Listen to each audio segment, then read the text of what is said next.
فالج جو ہے یہ ایک موذی مرض ہے، یہ اکثر جو ہے نصف جسم پر ظاہر ہوتا ہے، آدھے جسم پر، کبھی دائیں طرف ہو جاتا ہے، کبھی بائیں طرف سے ہو جاتا ہے کسی کو، تو یہ جسم کا ایک حصہ جو ہے وہ بیکار کر دیتا ہے، بائیں جانب کا جو ہے وہ بہت خطرناک ہوتا ہے۔ تو اس کے لیے اس کی جو ہے شفا اللہ تعالیٰ نے شہد کے اندر رکھی ہے۔ شہد جو ہے بہت مفید ہے، اور پانی کی جگہ اس مریض کو کھلایا اور پلایا جائے،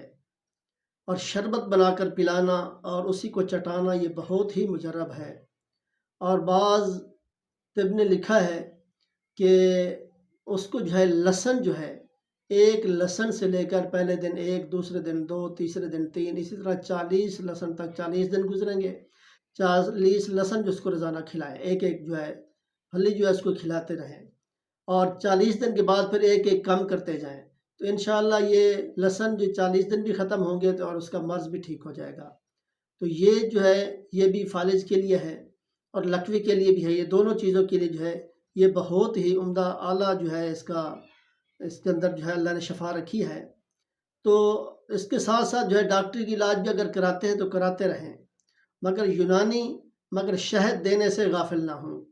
اگر کوئی احمق ڈاکٹر منع کر دے کہ اس کو شہد نہ پلائیں یا لہسن نہ کھلائیں تو اس کو چھوڑ دیں، تو اس کا علاج چھوڑ دیں، مگر شہد کو جو ہے وہ نہیں چھوڑنا۔ اس کے اندر اللہ تعالیٰ نے بہت شفا رکھی ہے، اور دعا ہے اللہ تعالیٰ ہم سب کو عمل کی توفیق عطا فرمائے۔ فالج کے مریض کو جو ہے شہد زیادہ مفید ہے، تو اس سے بہتر اس کا علاج کوئی نہیں ہے، تو یہ اس کو کھلاتے رہیں، پلاتے رہیں۔ دعا ہے اللہ تعالیٰ عمل کی توفیق عطا فرمائے۔